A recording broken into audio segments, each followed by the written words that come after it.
Herr von Karajan, wie viel Freiheiten lässt Beethoven einem Dirigenten? Wie exakt hat Beethoven seine Partituren notiert? Überhaupt nicht. Wenn Sie es genau wissen wollen. Schauen Sie, es ist doch, wenn wir uns darüber klar sind, dass wir bei der Notenschrift, wenn man sich der Konvention unterstellt, der temperierten Stimmung, dann kann man mit einiger Sicherheit sagen, es ist über die Tonhöhe wirklich etwas Wesentliches ausgesagt. Von da ab ist alles im Grunde genommen ein Rätselraten. Ob Sie ein Crescendo haben, ein Decrescendo, wer sagt, von wie viel Dezibel auf wie viel Dezibel es hinaufgeht oder heruntergeht, wer sagt bei einem Accelerando, wann das Accelerando beginnt, soll es so sein, dass es zuerst langsamer anfängt und zum Schluss ganz schnell wird, oder dass es gleich sehr flüssig beginnt und erst gegen Ende langsamer wird. Das sind doch alles Dinge, die nur als ein Hinweis gesagt sind. Und deswegen ist ja auch, ich meine, dieser Streit um Objektivität und Subjektivität ist wahrscheinlich heute schon längst, es denkt ja kein Mensch mehr dran, es gibt sie nicht, es kann sie niemals geben. In dem Moment, wo man an eine Sache herantrinkt, wird es in der Struktur verändert. Sehen Sie, Heisenberg hat einmal doch diesen wunderschönen Vergleich gesagt, dass wenn Sie eine Schneeflocke untersuchen wollen und Sie lassen sie auf die Hand fallen, durch die Wärme, die die Hand ausstrahlt, ist die Schneeflocke ja bereits verändert. Sie sehen sie ja unter einem anderen Gesichtspunkt. Und wenn zwei Dirigenten das Werk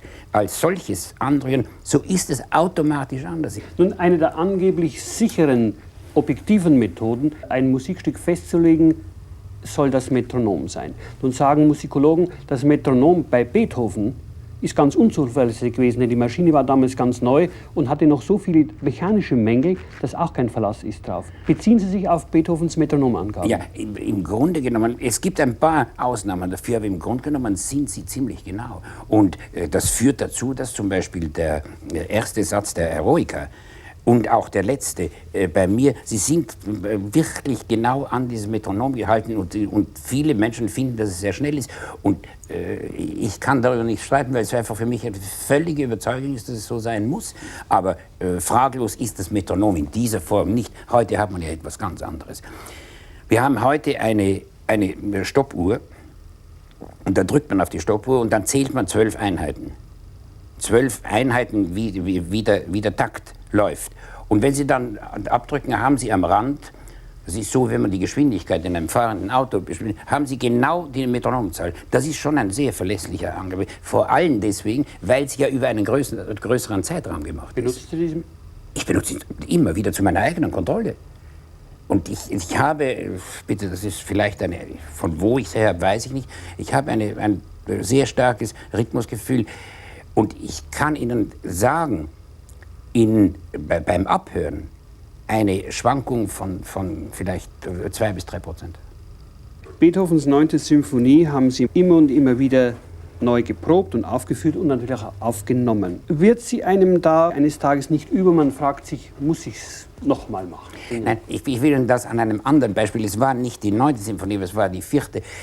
Wir haben vor ungefähr 8 Jahren haben wir die Beethoven-Symphonien aufgeführt und ich habe selbst inszeniert die 4. und die 5. Und wir waren ungefähr 6 Wochen fertig damit.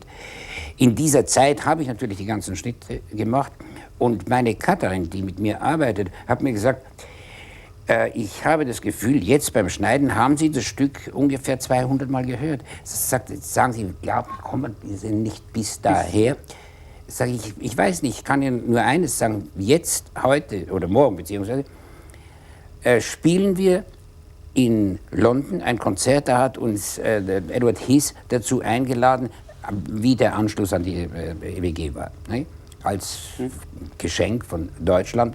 Und wir haben ihm gleich gesagt, wir haben nur den Tag Zeit, wenn Nebel ist, können wir einfach nicht kommen. Es war auch gar keine Möglichkeit zu probieren. Wir sind also so, wie es war, in die Festival Hall, Queen's Hall, bitte, Entschuldigung, nein, noch eine andere, zu korrigieren. Also wir sind in die Halle gegangen. Die Royal Albert Hall vielleicht? In die Royal Albert Hall. Und haben das Konzert gespielt. Und im Moment, wo diese Musik begonnen hat, habe ich das Gefühl gehabt, ich stehe vor etwas ganz Neuem. Erstens einmal war es natürlich so probiert, dass es man wie ein Ton, man es modellieren konnte. Aber es war genau das, was im Film war und doch vollkommen neu eigentlich. Und wie es vorbei war, habe ich zu einem Freund gesagt, der draußen zugehört, sag ich, weißt du, wenn ich es recht bedenke, dann ist diese Symphonie eigentlich das Stück, das ich wirklich kenne, in einem Repertoire von vielleicht 200. Es hat ein vollkommen neues Gesicht bekommen und deswegen, ich kann mir nicht vorstellen, dass man da weil sie werden ja auch nie zum Ende kommen. Denn die Tiefe der Gedanken von Beethoven, man kann sie belegen, man kann sie theoretisch erklären, wie der Schaffensprozess gekommen ist. Aber ausschöpfen, glaube ich, kann es kein Mensch. Und das ist ja der ungeheure Reiz, dass er jedem immer wieder etwas in einer typischen Lebenssituation zu sagen hat. Deswegen sieht man es wahrscheinlich immer von einem neuen Aspekt. Es ist dieselbe Musik, aber sie ändert sich, wie alles, wie ihr ganzes Leben sich ändert. Es wird ja immer noch herumgenörgelt, an Beethovens Einfall im letzten Satz der 9. die menschliche Stimme zu verwenden. Ist das wirklich so ein Problem? Nein, ich glaube, es ist etwas ganz anderes, was man nie bedacht hat. Sehen Sie, es gibt ja Grenzen des Ausdrucksmittels.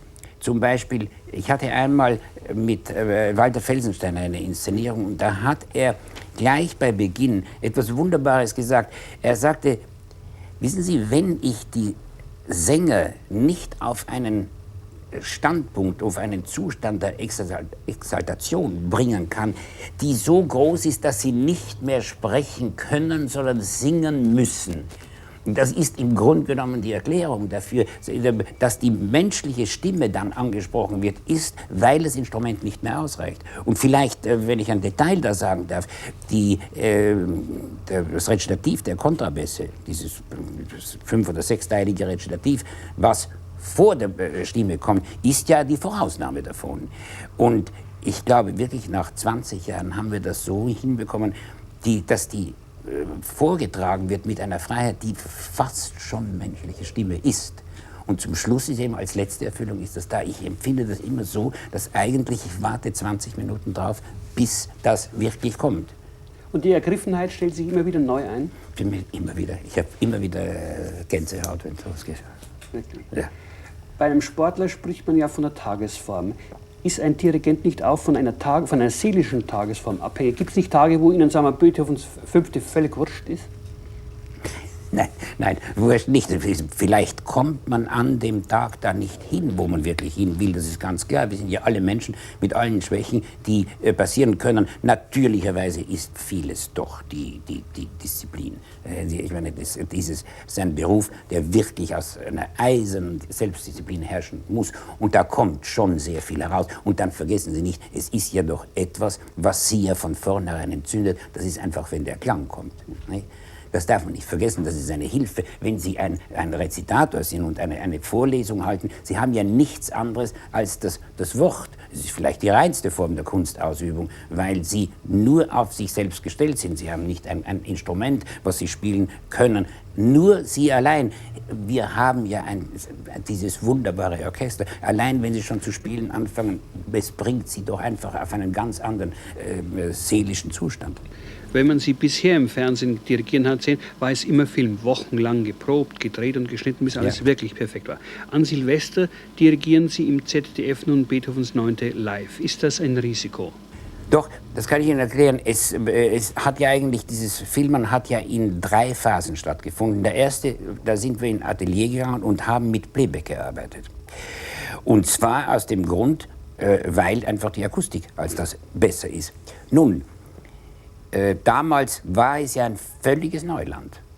Und eigentlich die beste Reaktion, die damals die Gesellschaft gemacht hat, die Filme aufgenommen hat, die Unitel, dass sie einen wirklich bedeutenden Regisseur dafür engagiert hat. Das war Clouseau. Nicht? Und um Ihnen nur ein Beispiel zu geben, die erste Aufnahme, die wir gemacht haben, das war die 4. Symphonie von Schumann. Für 27 Minuten sind 12 Ateliertage verwendet worden. Und heute ist es maximal hier in der Philharmonie sind es einfach 4 Sitzungen. Aber wir wussten genau, wo wir hin wollten. Das heißt, wir mussten einmal die Dinge bildlicherweise in den Griff bekommen. Und Clouseau, der ja ein kolossaler Praktiker und außerdem ein wunderbarer Musiker war, wir waren ja sehr befreundet, weil wir uns über diese Sache eben verständigt hatten. Und der hat einen Kameramann gehabt, der hat die ersten Filme überhaupt noch gemacht. Er war damals schon 80 Jahre alt, aber mit einer ungeheuren Erfahrung. Und da hat man sich einfach dieses Bildmaterial, was es damals ja gar nicht gab, Sie erinnern sich an die ersten Televisionen, wo man einfach hin und her gefahren ist mit der Kamera und so weiter. Und es ist ja damals etwas Neues erarbeitet worden. Ich habe ihm gesagt, was ich möchte, ist einfach bildlich die Spannungszustände in einer Symphonie zeigen. Nicht? Und da eben mit fast symbolischen Werten zu arbeiten, das ist geschehen. Und das hat man jahrelang gemacht. Dann hat er keine Zeit mehr gehabt, dann habe ich selbst weitergemacht. Und da sind wir von dem Playback, sind wir gegangen auf tatsächliche, das jetzt in der Philharmonie gemacht wird, auf die tatsächliche Aufnahme, Live-Aufnahme. Es werden aber natürlich in dieser Live-Aufnahme, das sind 4 Durchgänge und da stehen die Kameras immer etwas andere. Weil Sie sehen, der Nachteil einer normalen Live-Aufnahme ist ja die, man kann es sehr schlecht beleuchten. Weil wenn Sie beide Seiten beleuchten, das ist das Kompromiss. Das müssen Sie nicht, wenn Sie von einer Einstellung zu den anderen, nachdem das Ganze abgedreht ist, kommen. Und dann hatten wir einen Schneidetisch mit 3 verschiedenen Systemen und konnten das verfolgen, was besser ist. Also was man in der Live-Aufnahme an dem Monitor macht, haben wir am Schneidetisch gehabt. Und das ist langsam dazu geworden, dass wir diese, wollen wir sagen, diese einzelnen Muster und die verschiedenen Blickpunkte jetzt so genau wissen, dass wir versuchen, sie jetzt in Live zu machen. Und ich glaube, dadurch, dass man schon die Vorstellung hat, kommt man leichter hin. Es war also ein ganz langsamer, wenn Sie es wollen, Lernprozess. Die heutigen haben es natürlich leichter, die sehen sich das an und kopieren es dann. Diese Live-Übertragung der 9. Symphonie von Beethoven wird möglicherweise optisch nicht so brillant sein, aber glauben Sie nicht, dass sie musikalisch eben noch spontaner werden kann? Ja, sicher ist es das. Obwohl ich sagen muss, dass was wir jetzt machen, also dass man eine Symphonie im Durchgang spielt, das ist ja wirklich wie ein Konzert. Es ist sogar Publikum drinnen, es ist sehr heiß durch die vielen Lichter, und, aber ich habe sehr gern, wenn es im Konzert warm ist. Ich weiß, das bringt mich einfach sehr viel besser in die Sache rein. Aber eines ist ganz klar, dass es natürlich auch vielleicht mit den Zufällen, die im Konzert passieren könnten, ich sage könnten, denn ich glaube heute, wenn ein Konzert probiert ist, würden wir, wenn Sie das Publikum Lärm absehen, eigentlich vielleicht am Schluss mit einer Korrektur von 1 oder 2 Minuten wäre es aufnahmereif. Aber ich freue mich sehr, aber nur, man muss immer wissen, es war einfach notwendig, sich das zu erwerben, sonst wären Sie in der Routine stecken geblieben, die es heute noch ist. Nicht? Und deswegen haben wir uns diese Dinge zuerst erarbeiten müssen. Ich habe jetzt noch eine letzte Frage. Warum, Herr von Karajan, machen Sie bei Ihren Filmen immer die Augen zu? Ja, weil ich es im Konzert auch zuhöre. Aber nicht bei den Proben? Nein, das ist was anderes. Wenn Sie probieren, sind Sie im Grunde genommen ein Riesenmikroskop. Ich leuchte hinein einfach über die möglichen und notwendigen Fehler. Ich schalte mich als Interpreten vollkommen ab. Ich bin Gehör, nicht? Und höre die möglichen Ursachen, warum ein Fehler entstehen kann. Und dann wird das korrigiert. Aber wenn es mal korrigiert ist, dann habe ich das vollkommen vergessen. Und dann, ich kann einfach sehr schwer an der wie sagen wir, wieder Manipulation der Instrumentezustand, das bringt mich einfach raus. Ich komme zu einer anderen Form von Konzentration, das kommt wahrscheinlich davon, weil ich seit 35 Jahren immer intensiv mich mit Yoga beschäftigt habe und das eben auch tatsächlich praktiziere. Man kommt zu einer anderen Verinnerlichung, wenn man die Augen zumacht. Denn ich sehe nicht, wie sich einer den Schweiß abfischt oder in der Nase kratzt, sondern ich höre nur die Musik. Und ich weiß ganz genau, ich kann mich auch auf den viel besser einstellen. Es ist so und so oft vorgekommen, dass ein Musiker gefragt hat, bitte gestern Abend, er ist in einer Phrase mit dem Atem zum Beispiel knapp geworden und hat Angst, dass ihm der Ton abbricht. Das spüre ich, wenn ich die Augen zu habe, ich spüre es kommen. Und sagte, ich habe dann plötzlich gespürt, dass Sie mir geholfen haben, weil Sie schnell weitergegangen sind. Sag ich, das weiß ich ganz genau. Ich weiß, wenn Sie Angst haben. Aber dazu muss ich mich konzentrieren können. Und es ist einmal passiert mit Milstein, dass wir zum ersten Mal zusammen gespielt haben in Luzern. Und am dritten Tag traf er in Paris und da trifft er einen Freund, der sagt ihm, wie war es denn mit dem Karajan?